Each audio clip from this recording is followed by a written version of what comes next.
It started with an ominous cloud of smoke in Boulder County. Fire broke out south of Boulder just after 11 this morning. Since then, nearly 600 homes have been burned, making it Colorado's most destructive wildfire in just a matter of hours.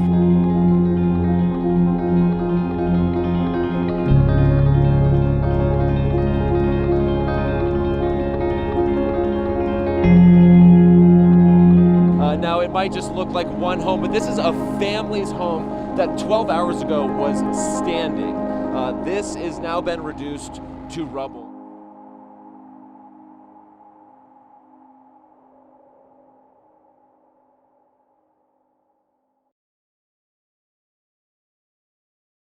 I'm Kevin Lombardo. I'm Casey Lombardo, and we're Marshall Fire survivors.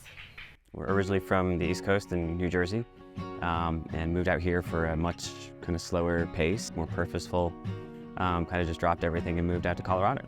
Figured no kids, why not make the leap? And we didn't have anything when we moved out here. We found an apartment online. We didn't have any friends, family, jobs, nothing like that. It's a very smart move. Right. Everything we do is kind of a little bit of nerve-wracking and exciting and an adventure, and as long as we're doing it together. This is our second house in Colorado, where we were raising our two kids, Max and Miles, who are 10 and 7 now, respectively. Yep. When we moved up here, our oldest was 4 and our youngest was 3 months, and there were tons of kids.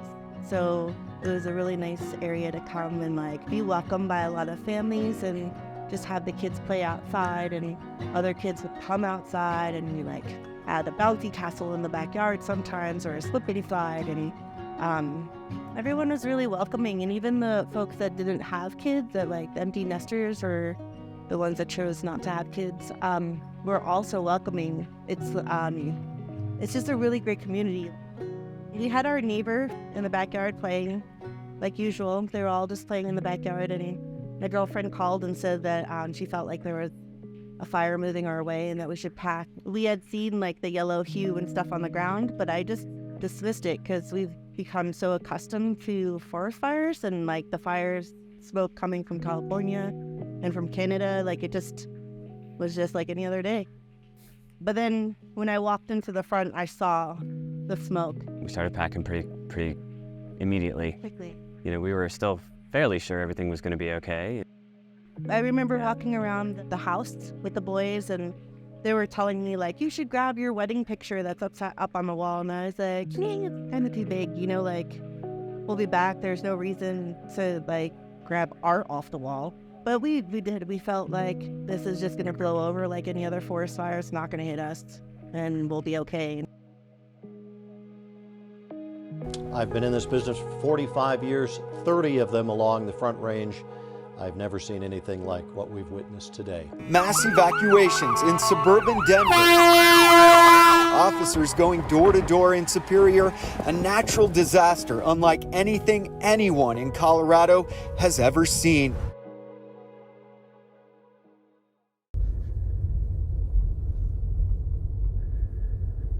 We didn't learn that we had lost our house officially until the next day. We were in a hotel in Fort Collins, and Casey and I stayed up pretty much all night. We kind of got up in the morning and got some text messages and phone calls, and a friend of ours had driven by and said, sorry, it's a total loss. And even then, I didn't know what that meant. I guess I kind of thought well, certainly something is salvageable. But then I got a couple pictures from a friend of mine, just kind of the whole street, and it was just all gone. It was just, there was nothing recognizable left at all. In fact, he sent me pictures of the wrong lot because he couldn't even tell really where he was. So that was when we realized everything's gone and we have nothing to go back to, really. I think for me, I just still didn't believe it. It felt really odd. It just felt like we were kind of in a movie and this wasn't really happening. And then even when Kevin told me it was a total loss at the hotel, I was like, no, it's not. No. I don't believe it. There's no way. Right. he moved into a house shortly after that hotel stay, and I didn't sleep at all. And a few of the women, the moms on the block, we would just text message like all night long, like 3 a.m., 2 a.m. Like it was just all night long. And I think during one of those group text messages, someone said they were talking to a contractor. And then the next morning I was like, oh my God, we should be talking to a contractor. Like we're just kind of trying to survive at that moment. We weren't thinking about building, but those text messages kind of led us to, oh, we should start thinking about this. We didn't really know how to build a house. I mean, we didn't even really understand the difference between production builders and custom builders, and that there were different types of builders even. Yeah. Certainly we were not the type of people to really pick out a custom home. I mean, we weren't.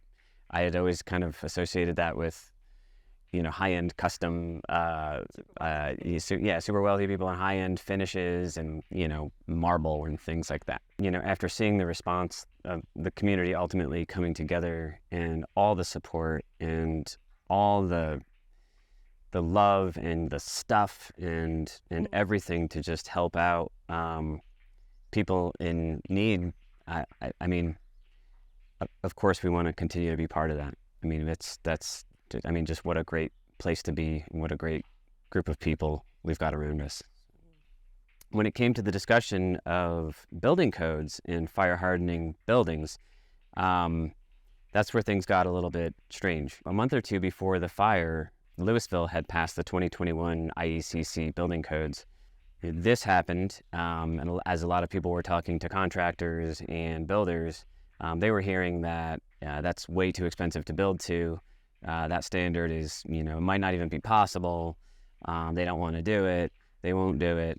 You really got to push on the town and the county to rescind that and let people build back to the 2018 building code. So the three municipalities did end up allowing folks to rebuild to a 2018 building code. They also dropped the requirements for fire sprinklers inside the houses. One thing that really shone bright was how underinsured everybody was. A lot of folks, us included, were not covered sufficiently to rebuild our houses, and so that made rebuilding that much more expensive, coupled by just unprecedented building costs in Boulder County. So it was this kind of perfect storm of, well, we can't really afford to build back our homes, certainly not to the 2021 standard, so maybe to the 2018 standard. That would make things better. Of course, as you continue to downgrade building codes, those typically equate to lesser fire hardening capabilities for the structure. So instead of reverting back to the 2018 codes, I would have preferred to see the municipalities maybe hold strong on 2021. And then, if anything, maybe subsidize the cost of training to get builders trained up on how to build a 2021, even passive house if they were willing to learn. And that doesn't just solve this problem and this wildfire, that solves building for that builder, and that builder can go on and build higher performing homes down the line. Well, we've been conscious of the environment for a very long time, and so this kind of just made sense to us that this is what we have to do. This is our small part in something much bigger that we can do to help maybe combat climate change, also build sustainably and more healthily. No dust and no bugs was huge. That was a huge selling point. That was during the webinar of from the Colorado Green Building Guild, where they said, imagine a house with no dust, and we were like, oh gosh, that's incredible, yeah. And as time progressed, of course, we've been getting we have had other wildfires in Colorado. We've gotten a lot of smoke from Canada just this past year, just a few weeks ago, and thinking about things like that and how bad the air quality is really outside anymore on any given day, really makes us thankful that we're building a house that's going to have fresh filtered air 24/7 and a really, really low AQI. Another huge selling point on the passive house was, God forbid there were another fire and it was nearby where we could potentially get smoke damage. we would probably have little to none with a passive house. And that feels good. Yeah. There are people that are still not back in their houses because of the smoke and ash damage that happened because of a house that caught fire right next to theirs, but theirs didn't. And they're still struggling to get those cleaned and everything like that. Whereas with local community members who were able to be back in their house the next day. Passive house is inherently somewhat more fire hardened, right? So there's a couple aspects of that. The tightness of the envelope, the air sealing prevents embers from getting sucked into it. That's oftentimes how houses burn in a wildfire. The embers get, sucked in through vents, a lot of holes in the house because the negative pressure inside the house is sucking all these things in, and it ends up burning from the inside out. With a passive house, the envelope goes to the highest peak, so there are no venting anywhere in the peaks or on the roof of your house. The roof lines are also simple. The shape of passive houses tend to be a lot simpler. This house here is basically going to be a rectangle, and so that's going to be very simple. And so there's not a lot of nooks and crannies where embers can get stuck. Us personally, we're also having materials that are put on our house that are more fire resilient. We're having steel siding, fire-treated wood.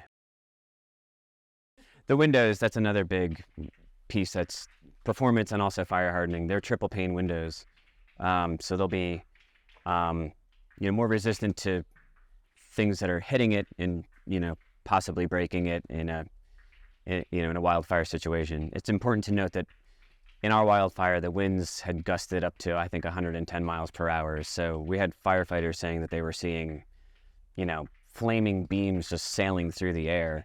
But I will say that the passive house community, it's incredible. You talk to a builder and they're not necessarily just gunning for your business, right? They're gunning for you to build a passive house.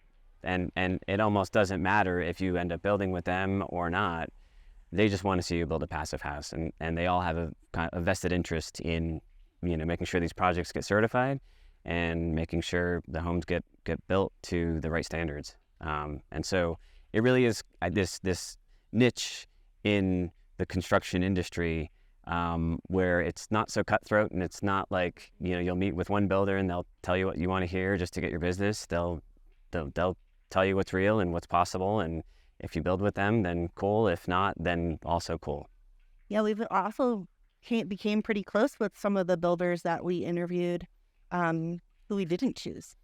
And they're like, hey, are you doing like whatever, X, Y, and Z? Yeah. Hey, you should tell your builder about like this. I heard about this, and I think it'll be cool for your build.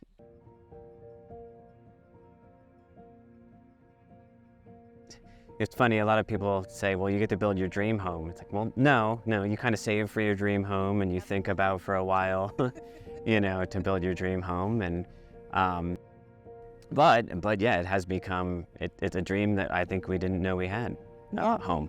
Yes. Yeah. We want to be old and look back at this time and be like, yeah, we made the choices that we felt were the best for ourselves, for the community, for the earth, for climate change, like for our kids. It felt like we needed to make a choice today, be able to look back and be proud of what we did.